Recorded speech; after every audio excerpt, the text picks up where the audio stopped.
Chapter 9. Without a word, Lizzie handed her mother the phone. She could not believe this was happening. "This is Betsy Peterson," Mom said into the phone. "And to whom am I speaking?"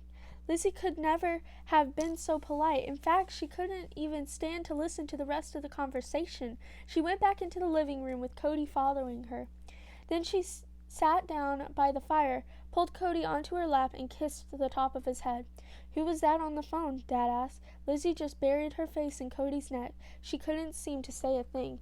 A few moments later, Mom came back into the room. "Well," she said, "this is a new twist." "What is going on?" asked Dad.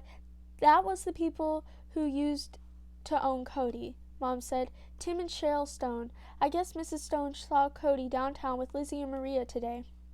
She glanced at Lizzie, who nodded miserably. "And, well, now they want him back." "What?" Charles looked shocked. "Why?" Buddy, who had been sleeping on Charles' lap, woke up for a second and looked around. "Well, because now he can walk on a leash and he doesn't bark all the time, they think they might be able to handle Cody after all," Mom sighed. "They miss him."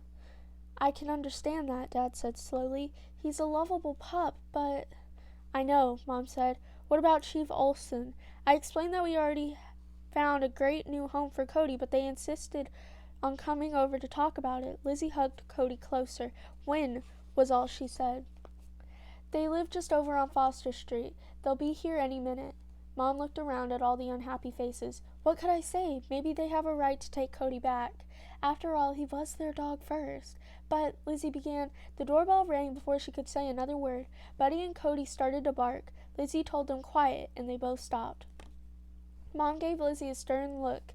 "Let's just hear these people out," she said. "It's only fair."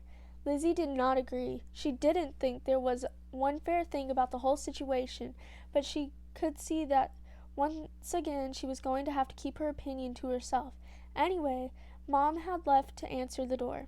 "Come on into the living room," Lizzie heard Mom say, and then there she was, the pinch-faced woman. She was wearing an orange sweater with a jack-o'-lantern face on it. With her was a man whose face was not pinched at all. In fact, it was round and pink. "Tim Stone," he said in a big, booming voice. He smiled a broad smile as he held out his hand to Dad for a shake. Then he turned and saw the spotted pup in Lizzie's lap. "Cody!" he boomed. "Come here, boy!" Lizzie remembered how Cody had ducked when the woman had tried to pet him on the street, so she was not all surprised when the puppy did not jump and run to Tim Stone. Tim Stone came over and scratched behind Cody's ears. "There's my boy!" He held out his arms, and Lizzie felt like she had to hand Cody over, even though she hated to. Tim Stone cradled Cody awkwardly for a moment, then handed him to his wife. She held the puppy gingerly, as if trying to avoid getting his white hairs on her sweater.